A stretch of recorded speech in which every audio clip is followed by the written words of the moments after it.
I cannot thank you enough for the love and sympathy.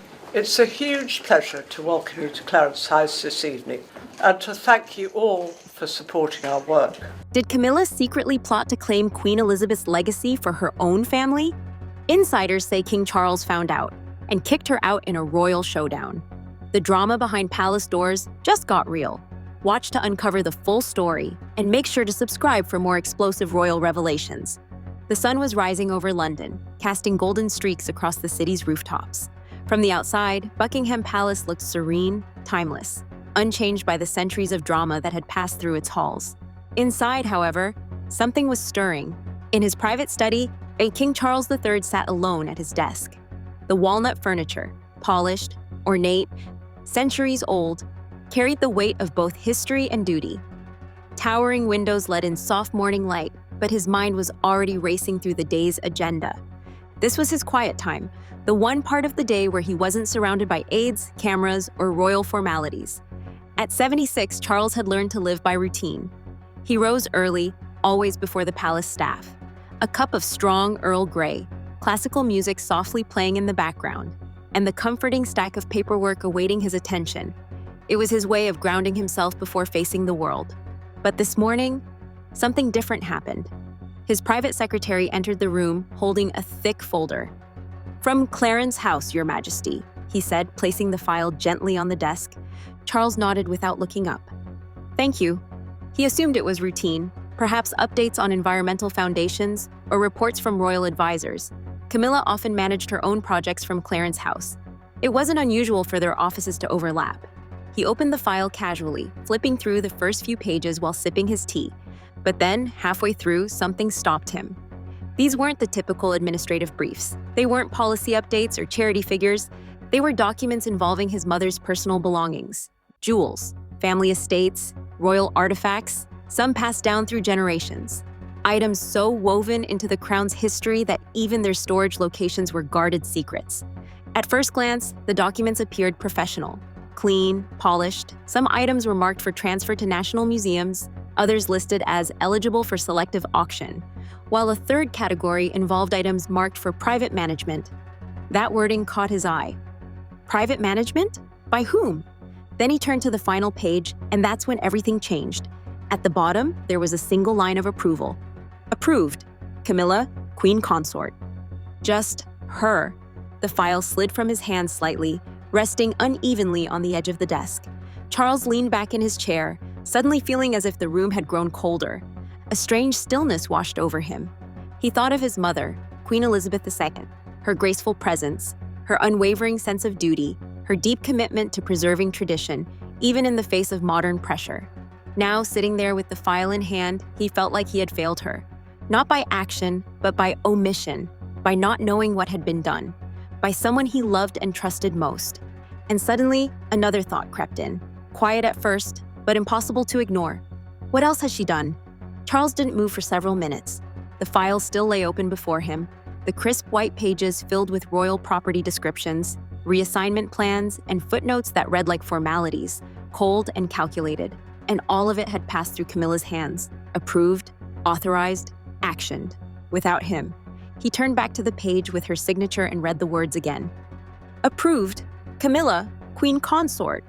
No mention of him, no by order of His Majesty, no simple, as discussed, not even a courteous, pending review. It was subtle, but unmistakable, and the implications were massive. He flipped back to the beginning of the file. Now, with a sharper eye, he examined every detail. Specific gemstones were listed: the Burmese ruby tiara, the Delhi Durbar necklace, family brooches worn by Queen Elizabeth during state visits to India, Kenya, and Australia, even ceremonial robes, portraits, and handwritten notes tucked into drawers at Balmoral.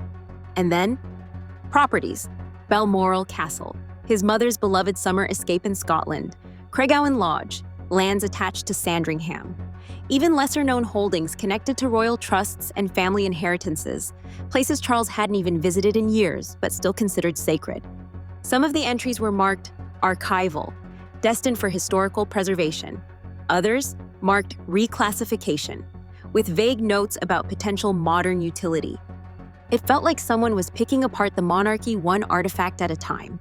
But what truly unsettled him was how polished it all seemed.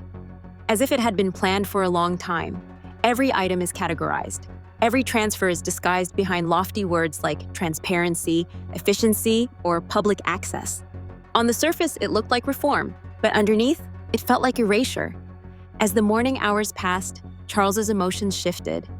At first, he was confused, then it hurt, then angry. This wasn't about paperwork. This was about something deeper. The monarchy didn't operate like a business. Legacy couldn't be inventoried, repackaged, or quietly auctioned. And it certainly wasn't something to be handled without consent from the sovereign himself. He closed the file and sat in silence for a while longer, his fingers interlaced, resting just beneath his lips. He thought of Camilla, her charm, her resilience, her ability to win over the public after years of being cast in Diana's shadow. He had stood by her when no one else would. He had chosen her when others doubted his judgment. But now, doubt had crept in. Was this her vision of modernizing the monarchy, or was this something else entirely? Charles pressed the call button. "Please ask the Queen Consort to make time for a private meeting this evening," he said quietly to his assistant. "No entourage, no press, just us." "Yes, Your Majesty." He didn't raise his voice. He didn't make accusations, not yet. But deep inside, something had shifted. There was a crack in the foundation of trust, and he needed to know just how far it had spread. Outside the palace, London carried on as usual. Tourists at the gates, black cabs humming down the mall, pigeons fluttering around the Victoria Memorial. Everything looked calm. But inside those walls, the first spark had been struck, and the fire was just beginning. The late afternoon sun painted Clarence's house in warm tones as Charles stepped out of his car. The familiar scent of freshly trimmed hedges and old stone greeted him. He had been here countless times. This was once their shared escape from the pressures of public life. But today it felt different, colder, heavier. He entered quietly without his usual escort, nodding briefly at the house staff. Everyone could sense something was off, but no one dared ask. Charles wasn't here for ceremony. He was here for answers. In the drawing room, Camilla sat in a comfortable armchair by the fire, a hardback book open in her lap. She looked up with a warm smile, the kind she had given him 1,000 times before. "Charles," she said, surprised but happy, "you're home early. I was just going to ring you. They've prepared roast and your favorite salad from the Highgrove garden." Her voice was light, pleasant, trying to maintain a normal evening. But Charles didn't smile. He didn't sit. He simply walked over and placed the thick file on the table between them with quiet finality. She blinked. "What's this?" she asked, already sensing the shift. "You tell me," he replied, keeping his voice calm but not warm. Camilla looked down, her eyes scanning the folder. Her fingers tightened ever so slightly on the armrest. She knew what it was. "You approved these changes," Charles said. "My mother's jewelry, her estates, her paintings, her handwritten notes, and you did it without telling me." She looked up at him, her expression trying to remain composed. "I was trying to help," she said softly. "You've been so overworked. Parliament meetings, international tours, and those back issues you pretend aren't bothering you. I thought I could handle the small things so you wouldn't have to." He stared at her. "Small things?" he repeated. Her voice wavered, just slightly. "I didn't mean it like that," she said. "They weren't being used. They were sitting in storage, gathering dust. We needed to make space, modernize a few things. The monarchy isn't a museum." Charles sat down across from her, the air between them now thick with tension. "You didn't think I might want to know?" he asked, trying to control his frustration. "That perhaps when it comes to my mother's legacy, her private possessions, her lands, you might consult me?" Camilla leaned forward slightly. "I know how much she meant to you," she said.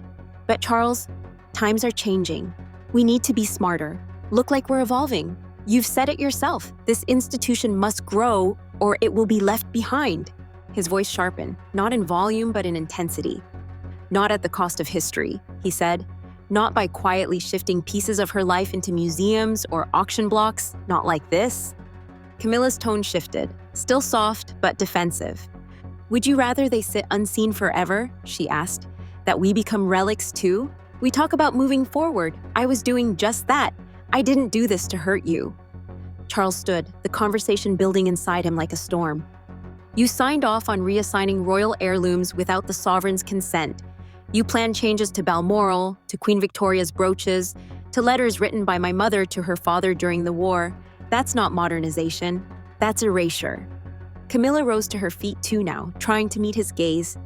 "You're twisting this," she said. "You're angry, and I understand. But everything I did, everything was to help. If I'd asked, you would have said no, and we'd still be trapped under the weight of the past." Charles looked at her for a long moment. It wasn't just what she had done, it was that she'd done it so confidently, so independently, without the slightest hint of collaboration. He took a breath. "I stood by you when no one else would," he said, his voice now heavy with both emotion and restraint.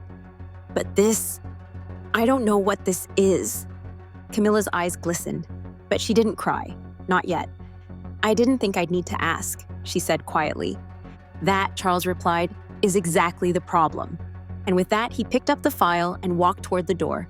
Camilla stood motionless, staring into the space he had just left. She had tried to maintain control of the conversation, to soften the blow, but now, for the first time in years, she felt something she hadn't expected to return: uncertainty. And she had no idea what was coming next. The grand halls of Clarence's house were quiet again, but Camilla's mind was far from still. She stood alone in the drawing room, staring at the folder Charles had brought, still lying on the table like an open wound. Her conversation with him had shaken her more than she expected. He wasn't just angry, he was disappointed. And that was worse. But the wheels were already in motion, and some plans once started couldn't be reversed. She walked briskly to a side room and locked the door behind her. Then she picked up her phone and dialed a number she had memorized for decades. "Annabelle?" she said when her sister answered. "Come now. No staff. And not a word to anyone." Within the hour, Annabelle Elliott arrived, stepping into Clarence's house with her usual quiet grace. Though older now, she still carried the same air of understated ambition. A woman who'd spent years designing royal interiors, yet never fully stepped into the public eye. Camilla greeted her with a long, silent hug, then pulled her into the small parlor room and closed the doors behind them. "We need to talk," Camilla said. "The real plan, not the version I gave Charles."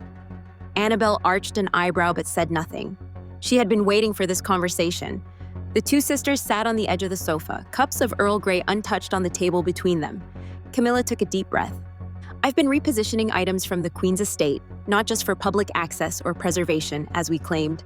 Some of them will be sold." Annabelle didn't flinch. She had suspected as much. Camilla continued, "The proceeds are going into a private investment structure. It'll be set up offshore, nothing that traces back to the crown. You'll manage the interiors. Tom will run the culinary side. Laura can handle the art and curation. It will be ours, Annabelle, a legacy of our own." Annabelle leaned back, her lips pursed thoughtfully. "So the resorts are really happening," she said quietly. "Yes," Camilla confirmed. "Wiltshire, Scotland, the Highlands, private, high-end, sustainable, branded quietly through shell companies. Quiet profit, total freedom." Annabelle tapped her fingers on her knee. "And Charles?" she asked. "He knows part of it," Camilla admitted. "He's upset, hurt, but he doesn't know the depth. Not yet. That's why everything must be flawless, no paper trail, no sloppiness." Annabelle nodded slowly, weighing the risk. "It's ambitious," she said, "but if it works—" "It will work," Camilla cut in. "We've spent years being tolerated, never fully embraced. We've smiled through the whispers, but this makes us independent. It gives our children and their children something that isn't controlled by Windsor tradition." For a moment, both women sat in silence, the gravity of their plan hanging in the air. Camilla's eyes softened. "All I've ever wanted was a place to belong. Something of my own. This project, it's that, a new legacy. Our legacy." Annabelle gave a small nod. "Then we'll do it, but carefully." Camilla's voice lowered to a near whisper. "If anyone finds out, it's over." What neither of them noticed, just outside the door, was a faint shadow on the wall. A loyal palace servant, one of the few old enough to remember Queen Elizabeth personally, had paused with a tray in hand and heard everything. He said nothing.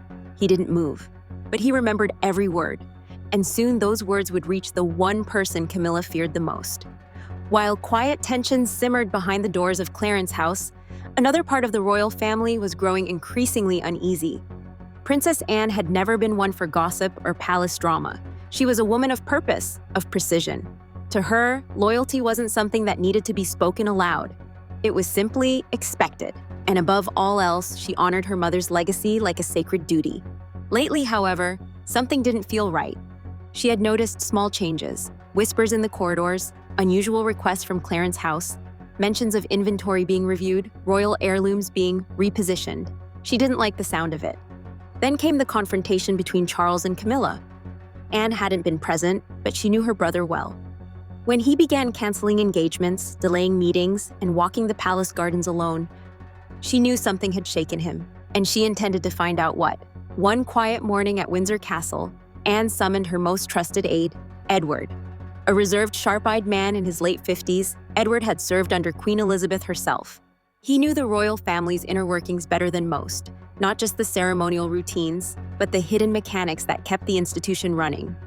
"I need you to look into something," Anne said as she handed him a note with 3 names: Annabelle Elliott, Tom Parker Bowles, Laura Lopes. Edward studied the list for a moment, then looked up. "What am I looking for, ma'am?" "Connections, property movements, any new companies formed, money trails," she said firmly. "Discreetly, I believe something's happening, something Charles hasn't yet put into words." Edward nodded.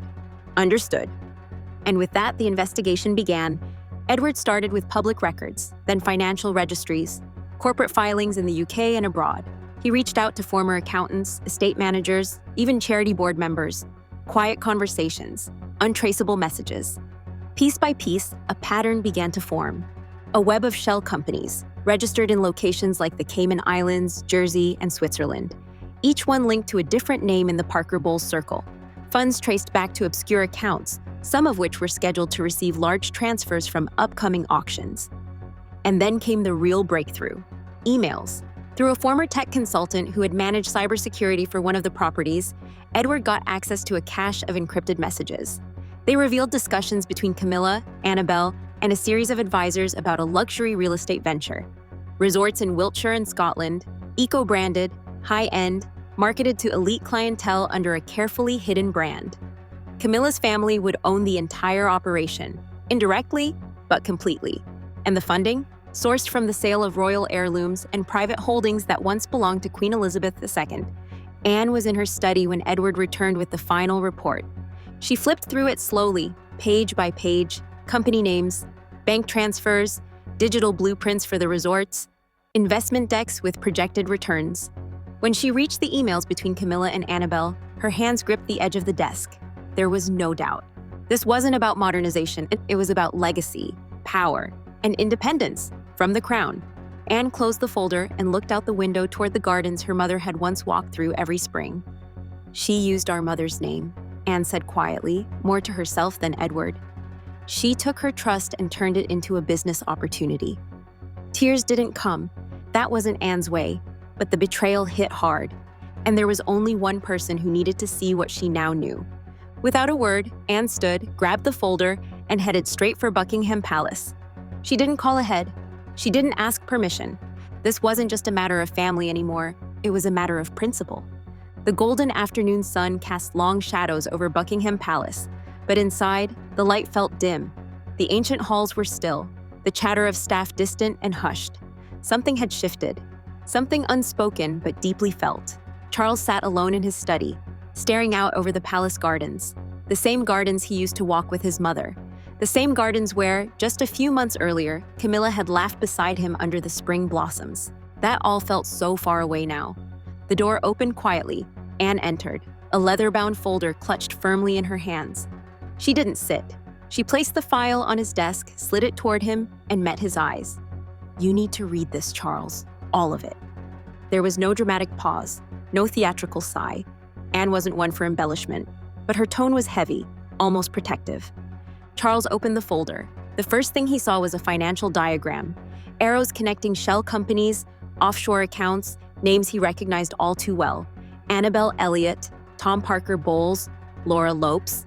He turned the pages slowly, carefully, emails between Camilla and Annabelle, contracts, investment proposals for a private real estate empire, eco-luxury resorts to be developed across Scotland and England, funds quietly routed through auctioned royal heirlooms, paintings, jewels, even family lands.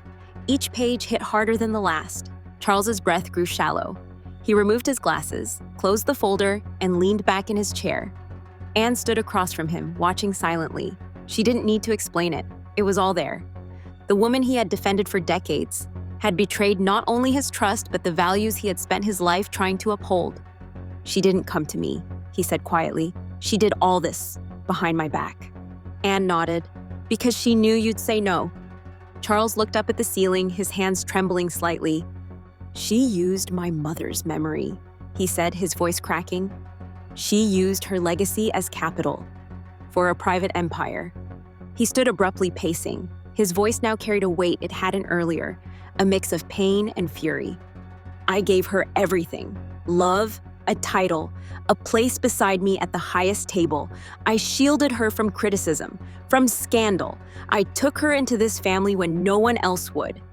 He slammed his hand on the desk, startling even Anne. "And this is what she does with that trust?" Anne stepped closer, calm but firm. "You know what you have to do." "I do," he said, "but I needed to believe it first." There was a pause. Then, with measured resolve, Charles pressed the intercom. "Have Queen Camilla meet me at Clarence House this evening. No staff, no press, just us." "Yes, Your Majesty." That night, as the sun dipped low, Charles arrived at Clarence House one more time. He was quiet, composed, but his heart was in turmoil. Camilla was already in the drawing room, clearly nervous. Her usual grace seemed thinner now, forced. "Charles," she began gently, "what's going on?" He said nothing, just handed her the folder. She opened it slowly. With every page, her face changed, pale, then flushed, then still. "I know everything," Charles said. Camilla looked up, her voice trembling. "It's not what it looks like." "Stop," Charles cut in softly but firmly. "Don't insult me with lies. I've seen the documents, the transfers, the emails." Her lips parted, but no words came. Finally, she sat down. "I was trying to create something for our family," she said, "for the Parker Bowles name. We've always been in their shadow. I wanted to give Tom and Laura something permanent." "You wanted independence," Charles replied, "but you did it using the most sacred pieces of my mother's life. You didn't just steal from the crown, you stole from me." She looked at him, desperate now. "I did it out of love." "No," he said, eyes firm. "You did it out of fear, of never belonging, and now you never truly will." He turned to leave but paused at the door. "There'll be a meeting tomorrow. Anne, William, you, and me, no more secrets." As he left, Camilla sat frozen, the weight of her choices settling like dust across the room. She had risked it all for control, for legacy. Now she might lose the one thing she thought she had secured forever, his trust. In the days that followed, no official announcement was made, no press release, no televised address. The decision regarding Queen Camilla's role was handled the way Buckingham Palace managed its deepest family matters, quietly and internally, as if nothing had happened. But something had happened, something that would be felt long after the last teacup was cleared from that meeting table. Camilla was quietly relocated to Highgrove House, the estate in Gloucestershire she and Charles had once considered their shared retreat. The gardens were still blooming, the walls still carried their memories, but the feeling had changed. Now the estate felt like a border. She retained her title, Queen Consort, but with no duties, no appearances, no involvement in the daily rhythms of royal life. Her calendar, once packed with engagements and receptions, was suddenly blank. Inside Highgrove, Camilla moved through the rooms slowly. She looked at old photographs, Charles laughing with her at a polo match, a snapshot from their first official tour together, a framed note he had once written. "You are my strength when I feel weak." Now even the walls felt like they whispered reminders of what she had lost. Her sister Annabelle, once full of excitement about the resort venture, was forced to walk away from the project entirely. The development plans collapsed under the weight of frozen funds and sudden silence from potential investors. Camilla's son, Tom Parker Bowles, began to face media scrutiny, subtle but damaging. Questions about his connections, about how much he knew. His culinary brand, long respected, began to quietly lose endorsements.